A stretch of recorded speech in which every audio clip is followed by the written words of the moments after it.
आदरणीय अध्यक्ष जी,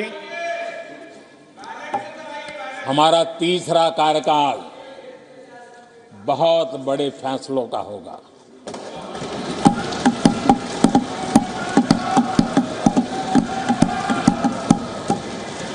मैंने लाल किले से कहा था और राम मंदिर प्राण प्रतिष्ठा के समय भी मैंने उसको दोहराया था। मैंने कहा था देश को अगले 1000 वर्षों तक समृद्ध और सिद्धि के शिखर पर देखना चाहिए। तीसरा कार्यकाल अगले 1000 वर्षों के लिए एक मजबूत नींव रखने का कार्यकाल होगा।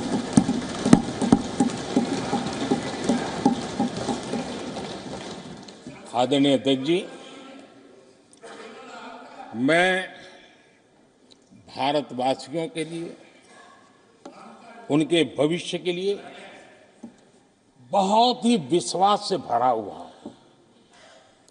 मेरा देश के 140 करोड़ नागरिकों के सामर्थ्य पर अपार भरोसा है। मेरा बहुत विश्वास है।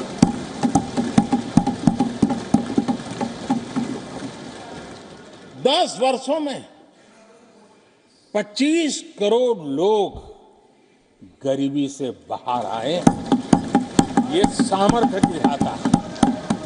आदरणीय अध्यक्ष जी,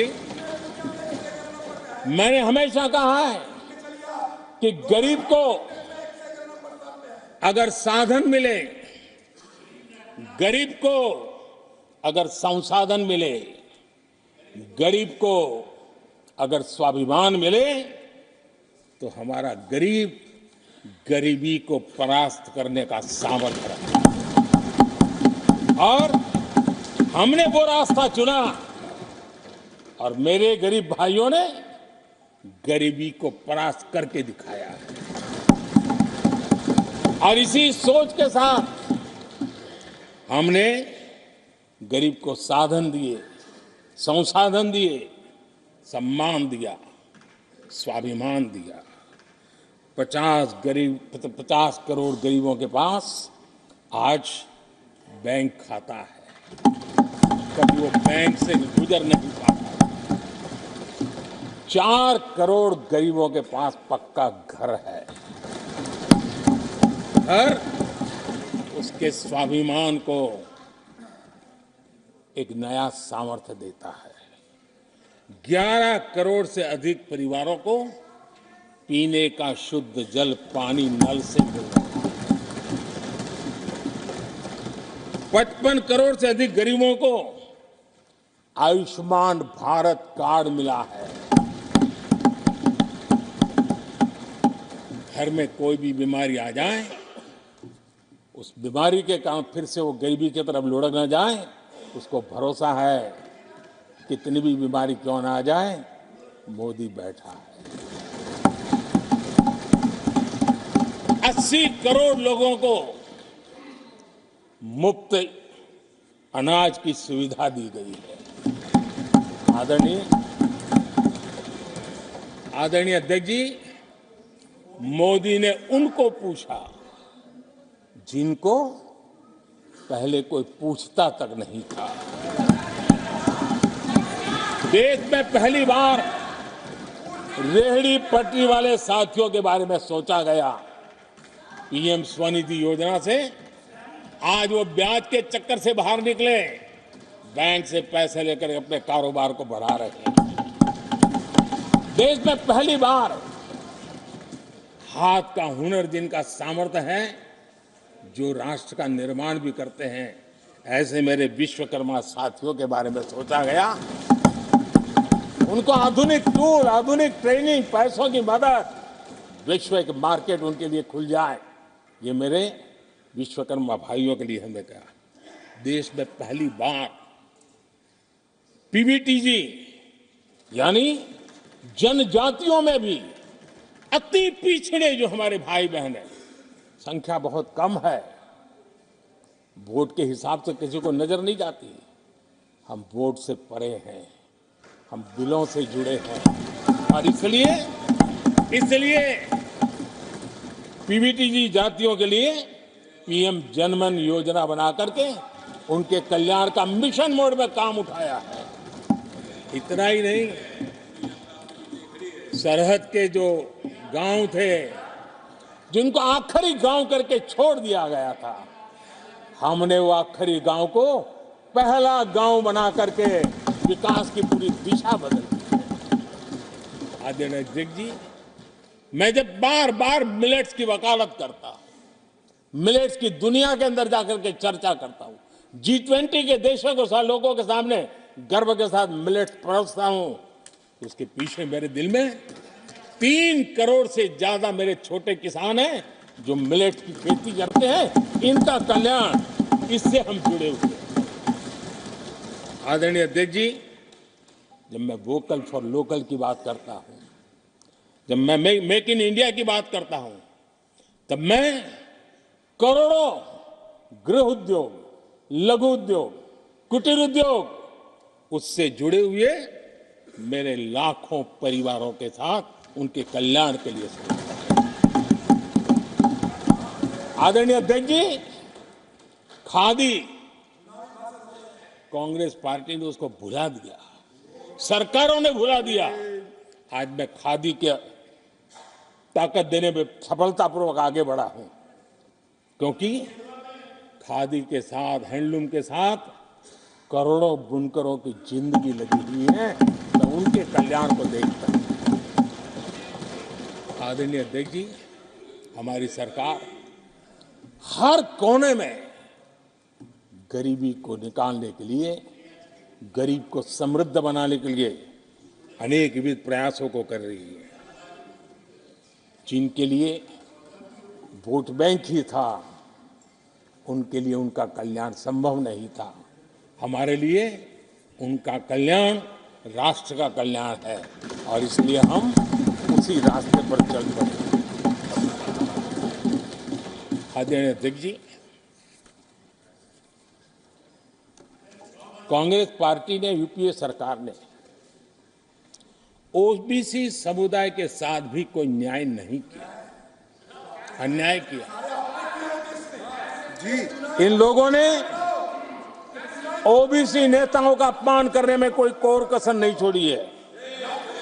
कुछ दिन पहले जब कर्पूरी ठाकुर जी को भारत रत्न दिया, हमने वो सम्मान किया। लेकिन याद करिए, उस कर्पूरी ठाकुर अति पिछड़े समाज से ओबीसी समाज के उस महापुरुष के साथ क्या व्यवहार हुआ था, किस प्रकार से उनके साथ जुल्म किया। 1970 में बिहार के मुख्यमंत्री बने तो उनको पद से हटाने के लिए कैसे कैसे खेल खेले गए थे।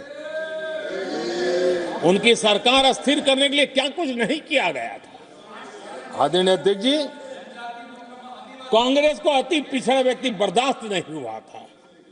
1987 में जब कांग्रेस के पास पूरे देश में उनका झंडा फहरता था, सत्ता ही सत्ता थी, तब उन्होंने कर्पूरी ठाकुर को प्रतिपक्ष के नेता के रूप में स्वीकार करने से मना कर दिया। और कारण क्या दिया?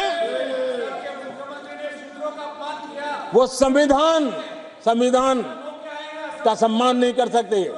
जिस कर्पूरी ठाकुर ने पूरा जीवन लोकतंत्र के सिद्धांतों के लिए, संविधान की मर्यादाओं के लिए खपा दिया, उनका अपमान करने का काम कांग्रेस पार्टी ने किया था। आदरणीय अध्यक्ष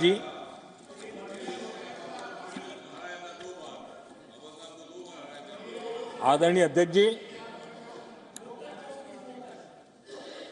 कांग्रेस के हमारे साथियों को आजकल इस पर बहुत चिंता जताते हैं कि सरकार में ओबीसी कितने लोग हैं, कितने पद पर कहाँ है, उसके हिसाब किताब करते रहते हैं। लेकिन मैं हैरान हूं, उनको इतना सबसे बड़ा ओबीसी नजर नहीं आता है। कहाँ आंखें बंद करके बैठ जाते हैं। आदरणीय अध्यक्ष जी, जरा मैं ये दुनिया भर की चीजें करते हैं। मैं कहना चाहता हूं, ये ओबीसी जात ये क्लास है। ये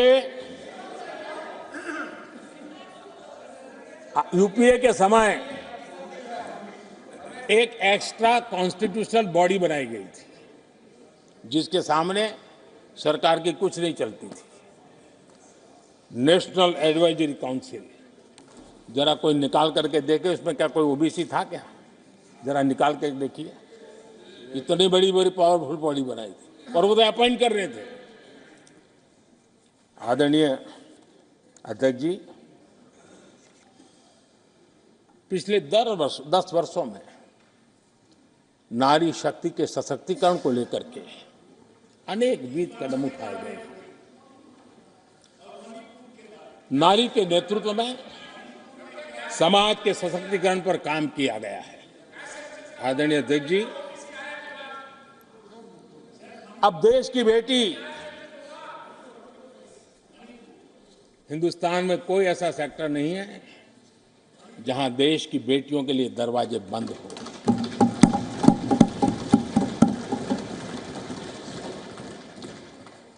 आज हमारे देश की बेटियां फाइटर जेट भी उड़ा रही हैं और हमारे देश की सीमाओं को भी सुरक्षित रख रही है। आदरणीय अध्यक्ष महोदय, ग्रामीण व्यवस्था, अर्थव्यवस्था हमारी, women self help group 10 crore बहनें जुड़ी है और आर्थिक गतिविधि करती है और ग्रामीण अर्थव्यवस्था को वो नई ताकत दे रही है। और मुझे आज खुशी है कि इन प्रयासों का परिणाम है कि आज करीब करीब 1 करोड़ लखपति दीदी आज देश में है। और जब मेरी उनसे बातें होती है, उनका जो आत्मविश्वास देखता हूं, मेरा पक्का विश्वास है हम जिस तरह आगे बढ़ रहे हैं, आने वाले हमारे कार्यकाल में 3 करोड़ लखपति दीदी हमारे देश के अंदर देखेंगे। आप कल्पना कर सकते हैं गांव की अर्थव्यवस्था को कितना बड़ा बदलाव हो जाएगा।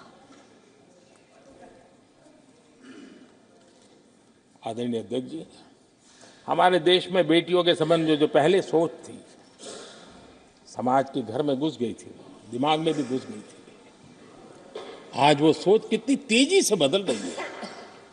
थोड़ा सा बारीकी से देखेंगे तो हमें पता चलेगा कितना बड़ा सुखद बदलाव आ रहा है।